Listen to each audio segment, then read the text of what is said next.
Now it's just time for examples. If I have u is equal to h minus pv and I tell you make h the subject, think of pv. Since p and v are multiplying together, you could think of them as one number and just move it as it would move one number or one symbol. So I'll move the entire pv across here. I'll change to plus pv, right? So u plus pv will give you h, and that's the answer. H is now the subject. If I say make a the subject here, right now a is a denominator, the subject should be a numerator. So I'll move a up to the numerator position, so it comes right here. Then, well, I want a to be by itself, so I'll move t into the denominator position. So t will come below there with this little a, common a. So now capital A is equal to k times v over a times t. Boom. Next, let's make c the subject. Just like before, c is a denominator, but I want it to be a numerator. So I'll move c up, and I'll just move 9 down one time. So it come like a swap places. They swap places. And then I need to get rid of the 5 from here. So I'll just move 5 upwards to become a numerator. But when you move the 5 upwards, pay attention. This expression here, you should think of it as one number.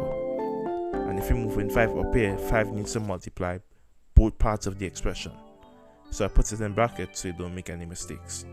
That way you know 5 has to multiply by f and 32 if you decide to work it out.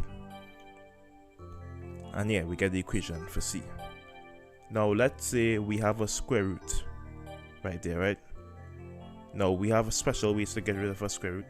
If you want to get rid of a square root sign, because you have to get rid of the square root if you want to move stuff around, you just need to square the square root. So if I put the square root to the power of 2, I'll get rid of the square root and I'll just have the normal whole numbers. And proof of that is with 25. If I have the square root of 25 and I multiply the square root of 25 with the square root of 25, so if I square the square root of 25, I'll get 25. And how do I know that? Square root of 25 is 5, and 5 times 5 is 25. So the plan works. If you want to get rid of a square root, just square it. Square the entire thing. But if I square this side, I have to square the next side. So that's where it being an equation comes in. Never forget where you do on one side, you do on the next.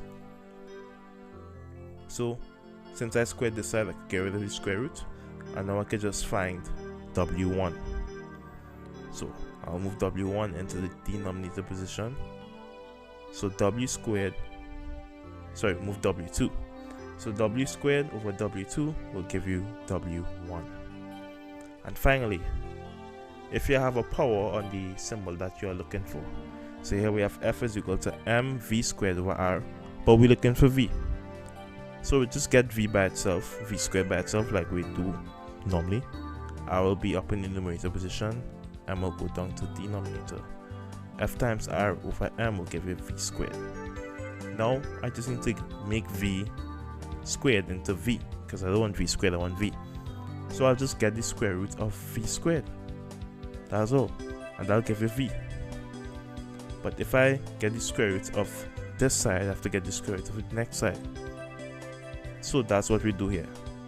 Getting the square root of v squared will give you v, and then the square root of f times r over m, the square root of the entire thing, will give you v.